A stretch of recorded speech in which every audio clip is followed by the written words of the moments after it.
BG is a solo artist, plus he's a member of the Hotboys. Wayne mama took him away. So then the BG recorded his own album. Yeah, Wayne came back. Wayne came back. And that's when you started to he lived with you from then on out. Yeah. BG was already living with me. Okay. And his mom, BG's mom. BG mom gave him to me. Okay. Listen to big mom, BG. BG mom gave him to me. Okay. And you were at this point About 17. This is also crazy. They're 13 and you're 17. Their parents are giving them to you. I was a kid. I was a baby raising babies. Yeah.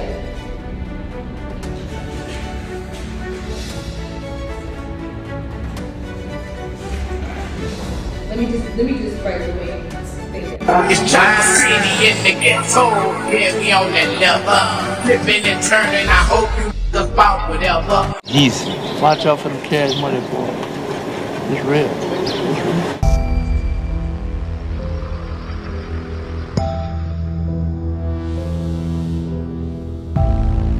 When it comes to the case of Christopher Dorsey Sr. or BG, aka Baby Gangsta, that man is one of the premier rappers out of one of the premier rap groups of all time, the Hotboys, original Hotboys. And everybody who was around at that time, who remembers that time, you either wanted to be one of them or you wanted to be like one of them. We all wore the soldier rags. You wanted to wear the full army gear, had the army pants, army shirt. You just wanted to be around that. And that was at a time when hip hop was starting to develop as a culture in the fashion aspect of it all. We were seeing Allen Iverson in the NBA with the tattoos and braids and just showing off that culture, that hip hop culture. It was really becoming a global phenomenon. BG's impact on the culture was so major that you had celebrities and NBA basketball players of the likes of LeBron James knocking his music. At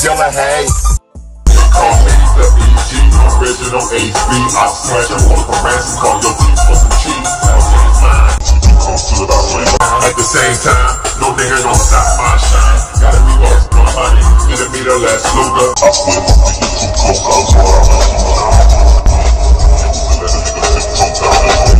6 feet deep.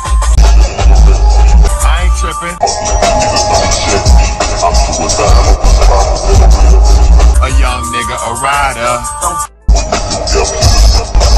All behind ya. Imagine that. Arguably the most famous NBA basketball player of all time rapping your music. That's gotta feel surreal. That's when you know you made it. Crazy, right? But we all know that BG is a household name. We all know how big he is. But when it comes to BG, there's a lot of things about this man's life that is a lot lesser known. We know that the man went away for 12 and a half, 13 years. In the hip hop community, those are things we know. And reviewing this case, we all heard a bunch of names being thrown out. But these names, we didn't know these men. They were all question marks. And sure, there was rumors going around whenever I was a teenager about who these men were. But if you didn't really grow up in the South, it didn't really concern you, and you may not know about any of these rumors. And I will say this, man, all of those rumors were definitely true. But let's go ahead and start from the beginning of this situation. Know me, ask somebody you know, and I bet they know. This little nigga quick to draw down and split you or cut your throat. This little nigga quick to handle his business and quick to creep. This little nigga ain't about popping no clear, squashing no beats. This little nigga keep a 40 up on him with a big stick.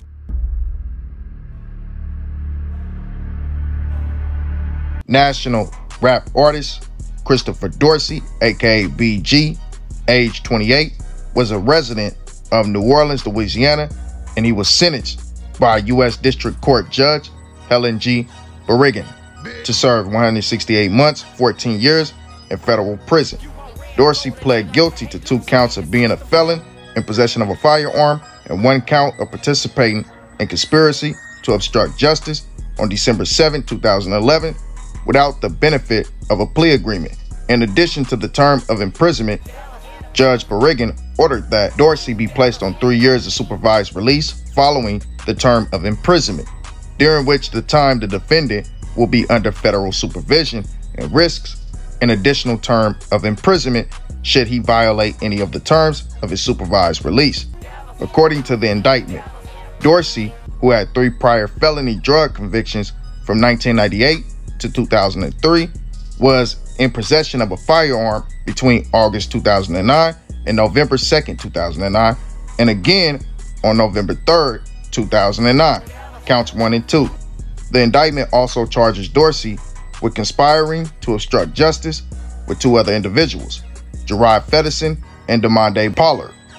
The indictment alleges that these 3 individuals conspired with each other to obstruct justice by getting Pollard to sign a false affidavit attesting that neither Fonison nor Dorsey possessed 3 firearms on November 3rd, 2009. Both Fonison and Pollard have already pled guilty in connection with this investigation.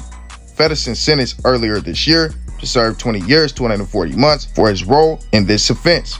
Pollard pled guilty to misposition of a felony and received a sentence of 30 months in prison.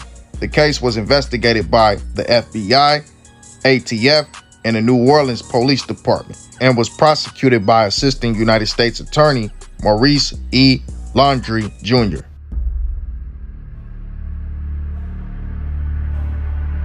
Throughout the course of the FBI investigation, they found evidence for prosecutors to link Dorsey in court filings to 2 of the city's most high-profile alleged murderers, Telly Hton and Walter Porter. Dorsey name checks both men in videos posted online. Now this is who Telly Hton and Walter Porter was, for all of y'all who don't know. Josephine Street, Central City, New Orleans, home of the notoriously dangerous drug kingpin Telly Hton. Security is extremely tight tonight at federal court as jurors are selected in the Telly Hton trial. Hton was once called New Orleans' most dangerous criminal. Natasha Robin is live at federal court. Hton will forever be memorialized as a street legend in Louisiana history. Well, between 75 and 100 prospective jurors packed the courtroom this morning. They are still in there now. Security has been very tight. The judge says jurors' identities will not be revealed. The media has only been able to hear jury selection today in an overflow courtroom. Man who once bonded out of jail on $1 million bond for murder and continued his killing spree. Telly Hton's accused of running a violent gang responsible for at least 3 murders. Hton's indicted on federal racketeering, murder, drugs, and weapons charges. The man who allegedly eliminated government witnesses.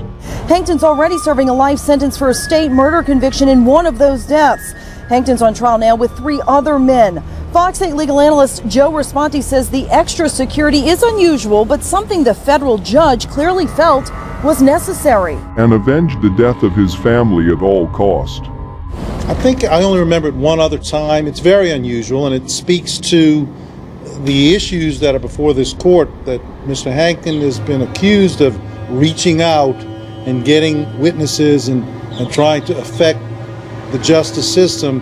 By killing people who were supposed to testify. And so this is probably part of the judge's motivation to do it this way. Broussard and another man named Rodney Robinson, who was also present at the time Broussard was heard making threats 2 days earlier, were both shot at the corner of Saratoga and Josephine Streets. Thanks, Natasha. Telly Hton stood trial twice for the 2008 murder of Darnell Stewart. In the first trial in July of 2011, that ended with a hung jury.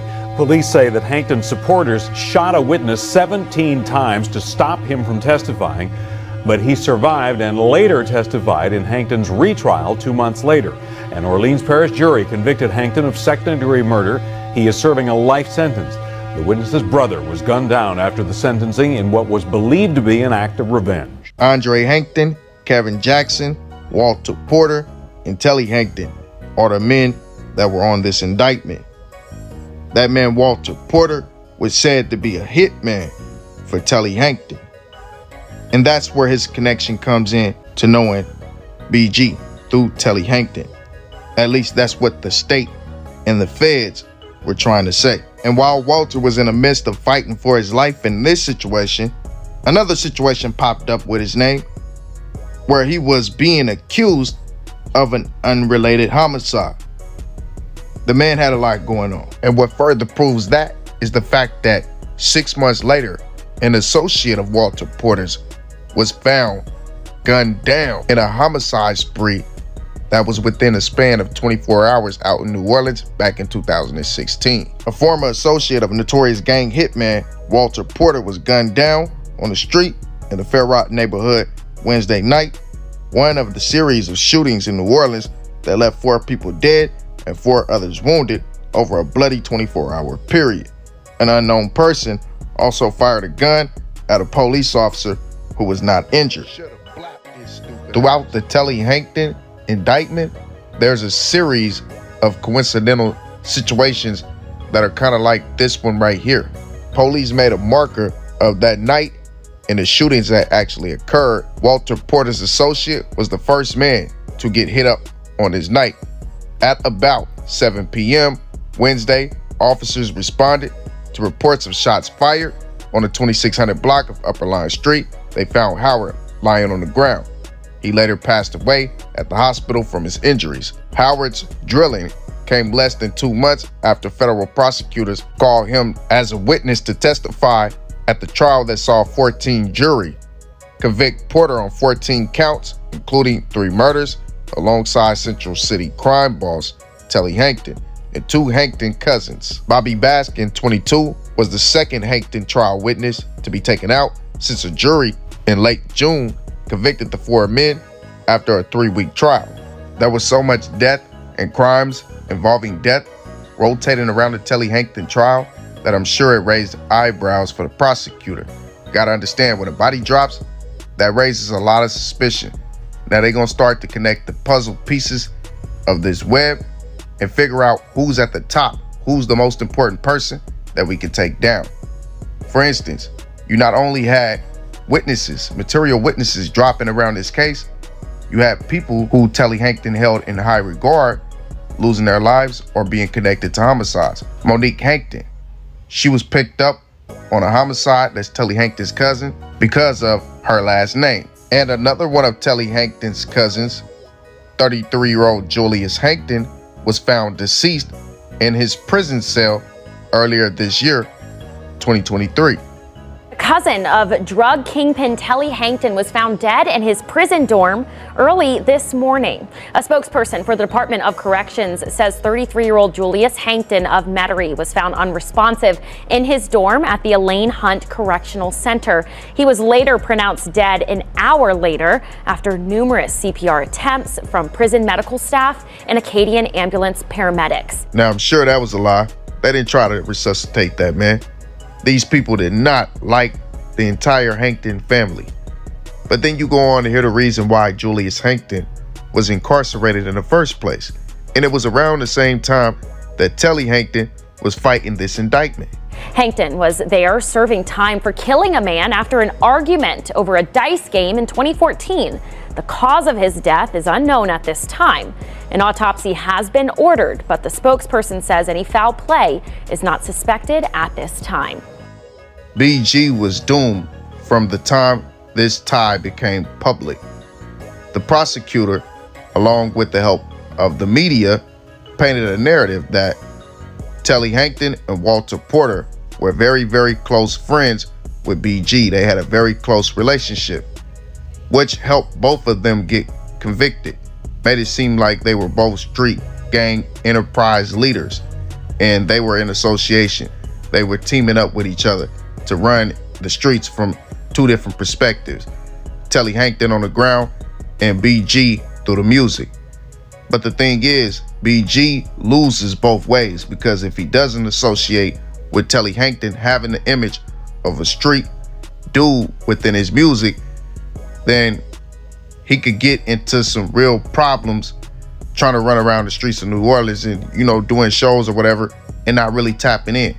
Then on the flip, this having the prosecutor, the FBI, ATF, and everybody else within law enforcement breathing down your back for having an alleged tie to an alleged street gang enterprise leader. These videos of BG and Telly Hankton hanging out became a much debated topic in the courtroom. Prosecutors seeking a 25-year prison sentence pointed to them as evidence of BG's wide-ranging criminal activity. These videos are horrendous, especially in the city right now. Assistant U.S. Attorney Maurice told the judge Wednesday he talked of the city's cycle of violence and argued that Dorsey was profiting off of it, Dorsey being BG. And like I said, man, these two cases going on at the same time makes things look worse and gets the U.S. District Attorney's Office exactly what they want: a conviction. BG's attorney, J.C. Lawrence, said BG's appearance in the videos is posturing and marketing. Though many people would frown upon his art, Lawrence said BG's work is an art. U.S. District Attorney Judge Ginger expressed her disdain for the videos, but declined to use them as a basis for a lengthier sentence sought out by the prosecutor. The U.S. District Judge also said that BG songs and videos may have been a contributor towards young people in New Orleans being stepped on because it fostered an atmosphere of violence and retaliation. His career has just been deplorable and sad, she added. So she still took jabs at him, even though she knew that she couldn't extend his prison sentence based off of these videos and his ties to someone they claim is whoever. You can't convict somebody longer off of that. You can only give him the time for what the man has done wrong and what he's admitted to.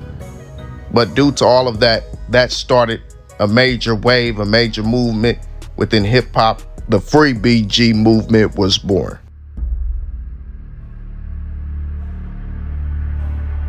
For those of you who don't know, BG had two co-defendants on his case.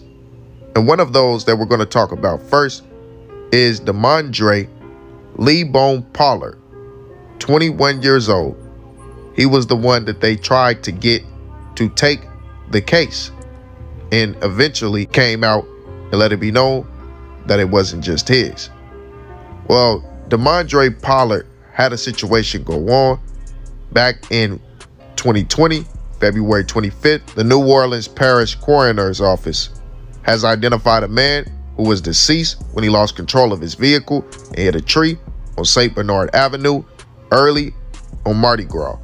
DeAndre Pollard, 28, was the man killed in a crash at St. Bernard Avenue and North Mairo Street about 4:40 a.m. Tuesday, the coroner said. Pollard's preliminary cause of death was blunt force injuries. Police said they learned that Pollard lost control of his car for unknown reasons and struck a tree, causing the car to flip over.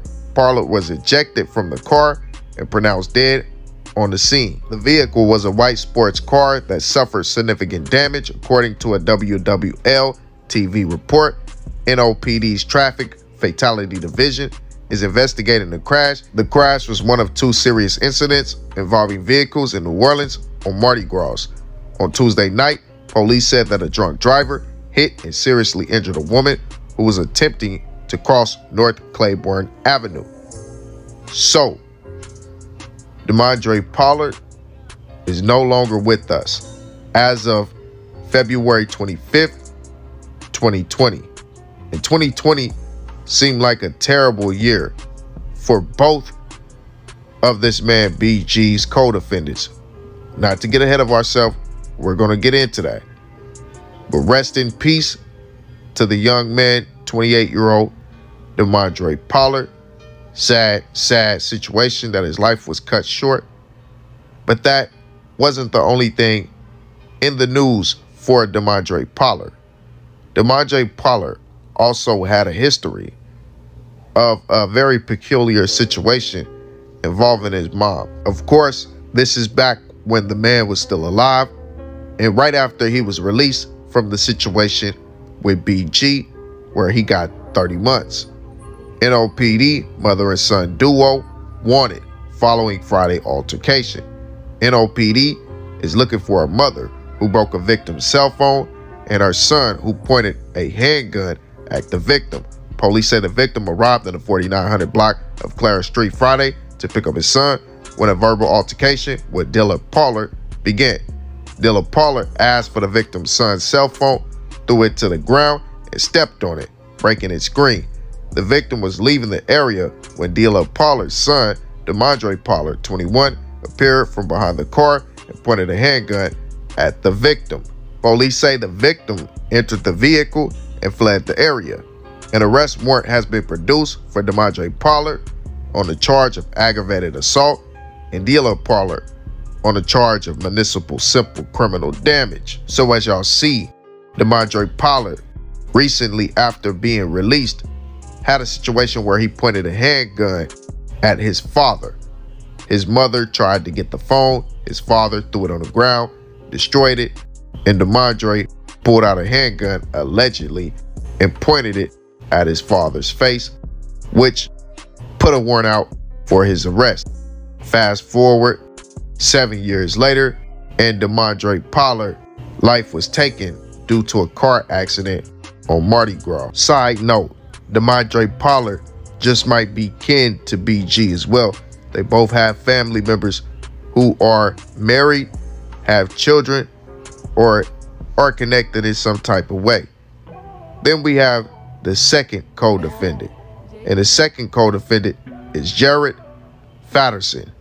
And Jared Fonison, this man destroyed his image, his name, his likeness in such a way that you can never come back from it.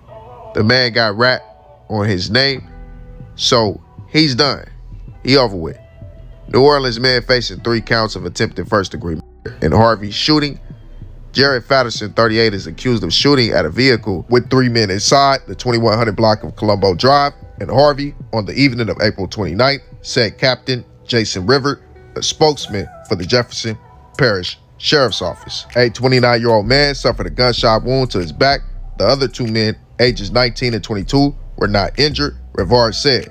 Fonison was arrested May 7th and booked with 3 counts of attempted first-degree murder, obstruction of justice, being a convicted felon in possession of a firearm, aggravated criminal damage to property, and simple battery. The sheriff's office did not reveal a motive for the shooting. And I know what y'all thinking, La Familia.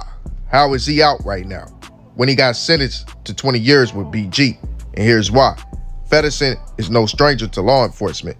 In 2011, he pled guilty in federal court to being a felon in possession of a firearm and conspiracy to obstruct justice. He was arrested along with New Orleans rapper Christopher B.G. Dorsey and DeAndre Par during a traffic stop in a stolen car with guns. Fonison convinced Par to claim possession of the guns. That act led to an obstruction charge. He was sentenced to 20 years in prison, of which he would ordinarily serve 85% of that 20 years or 17 years. But Fonison plea agreement left the door open for the possibility that prosecutors would go to bat for him should he provide substantial assistance against other criminal defendants. In other words, the man snitched. He ratted to get a lesser charge. But who exactly did Fonison snitch on? Did he snitch about BG and him trying to get DeAndre Par to accept the charges? Well, here's who he really snitched on.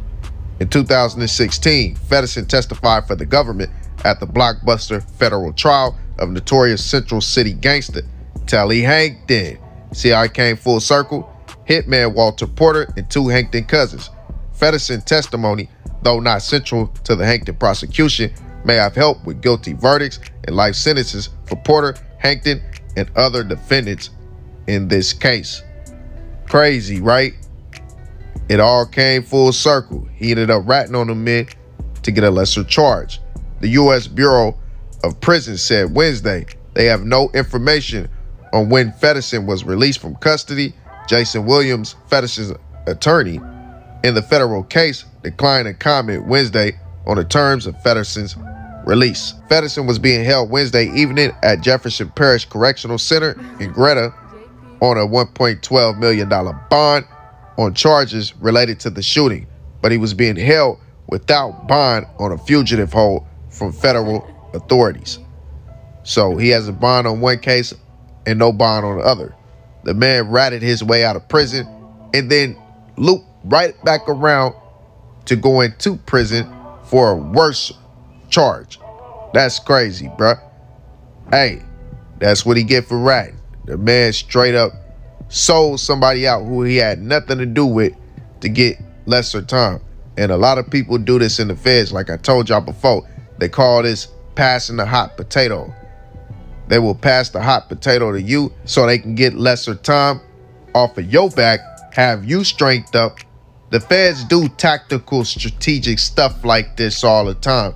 They'll stick a federal informant in your cell, have you chopping it up with that person the whole time, telling all your business relating to this case, and then boom, that dude taking a stand on you. They'll have him sitting at your court date. You thought that was your homie, but whole time he was doing you in. That's why you don't talk your case while you're locked up. Keep your mouth closed, because they'll really do you in. Bug your cell, bug your phone. The feds can do whatever they want. Now, the state is limited, but the feds can do whatever they want. Let's just be 100. That man is a straight up rat. Since you made a statement, niggas gon' treat you like a witness. I'm with all the bullshit, and it fuck niggas could get it. And I'm rocking with Fonison, so which I be home in a minute. To say he from the hood, you should know to mind your business. Since you made a statement, niggas gon' treat you like a witness. I'm with all the bullshit, and it fuck niggas could get it. And I'm rocking with Fonison, so which I be home in a minute.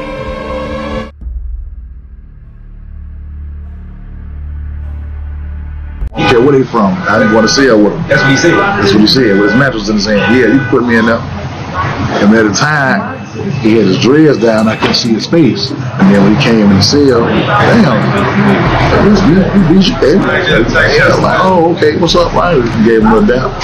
And, you know, I know some of the same people that's from this city. He went shopping it up like that. Where you be in? And that turned into, at first he wasn't talking. Like, he didn't talk. He read a lot of books. Like, he more of a reader. Look at, stand in the door and look at CNN all day. And like I was saying, that's a lot of stuff people don't know about. Be real intelligent. Read. The avid reader. And he like that news, the CNN, he up on all the politics. Like, the man put money on my book, make sure I was straight. The man paid for my daughter and my grandson Christmas. So, as a man, I respected that so much.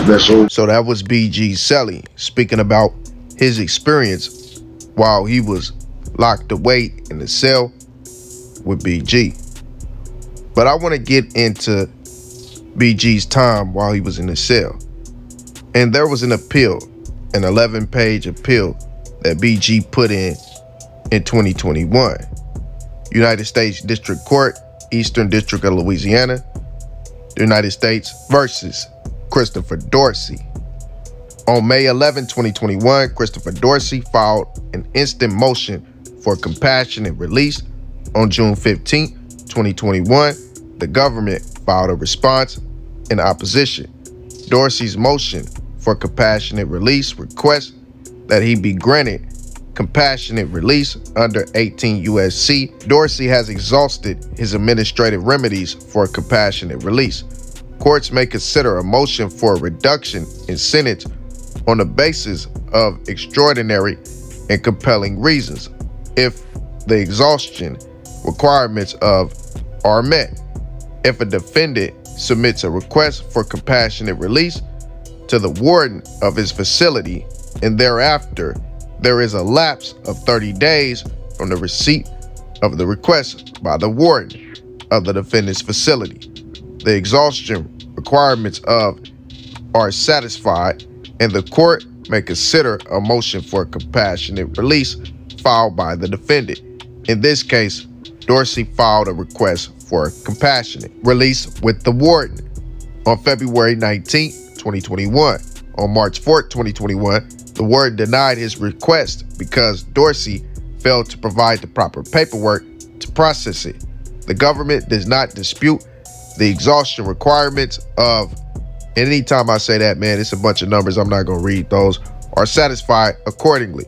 The court finds Dorsey has properly exhausted his administrative remedies, and the court will proceed to evaluating Dorsey's request for compassionate release on the merits. We're going to skip forward in this document and show the conclusion to see what happened and what was going on while BG was locked away.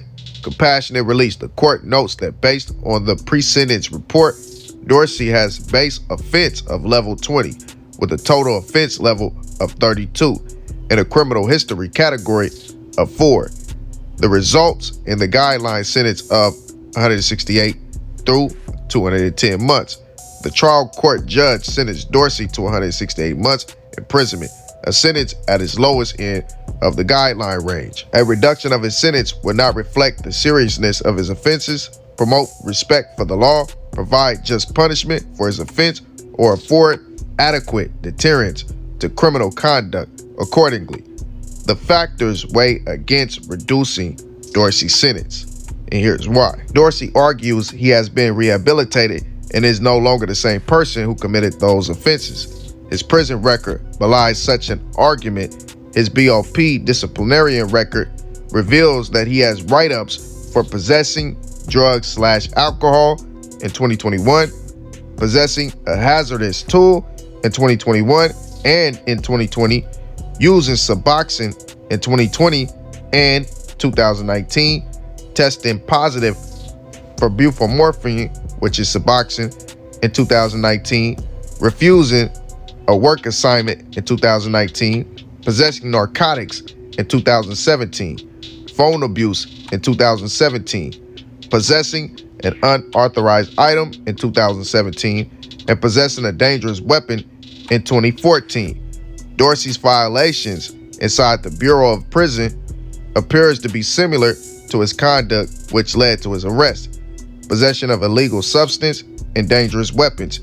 In any event, rehabilitation alone is not considered an extraordinary and compelling reason to justify a sentence reduction. Additional points were added, +2. Possession of at least 4 firearms, +2. 2 firearms were stolen, +2.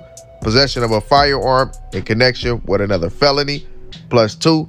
Leadership, and +2. Obstruction of justice. Dorsey has the burden to show he qualifies for compassionate release based on factors before it.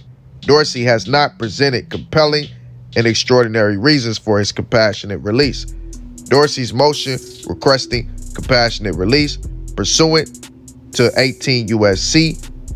New Orleans, Louisiana, this 24th day of June 2021. That is the conclusion presented by Susie Morgan, United States District Judge. So they denied his compassionate release for prior history of crimes and write-ups. He had just got like 2 write-ups that same year for drugs and stuff like that, and he went up for a compassionate release.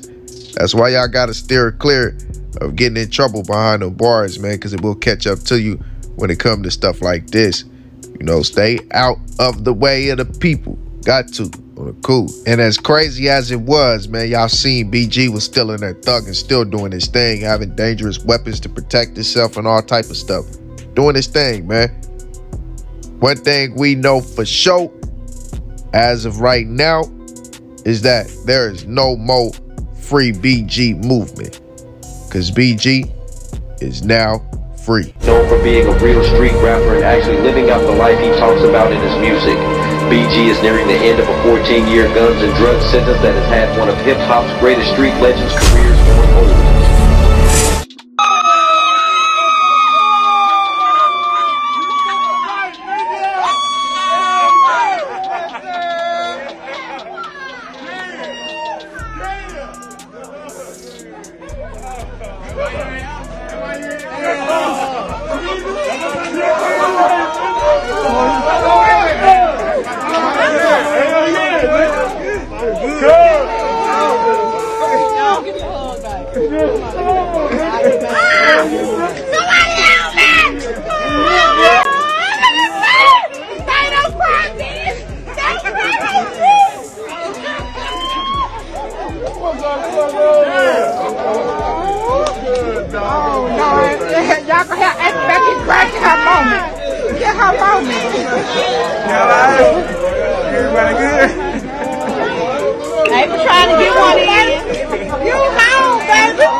This is where it all started at. Another bag to the ship. Hey, what the other bag at?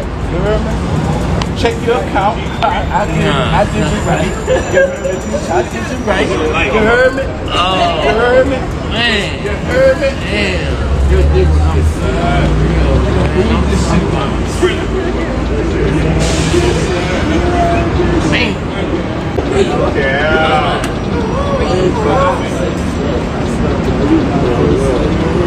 Oh, I gotta call some niggas. They got some niggas want to talk.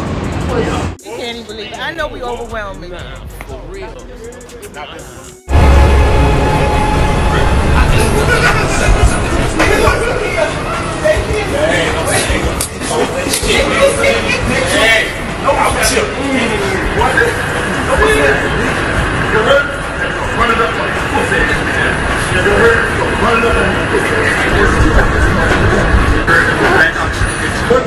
Check your account. Oh, wait, get my bag. I gotta get my little nigga what I got. Hey, what other bag? This way, let's go there. Let's sell the big moment.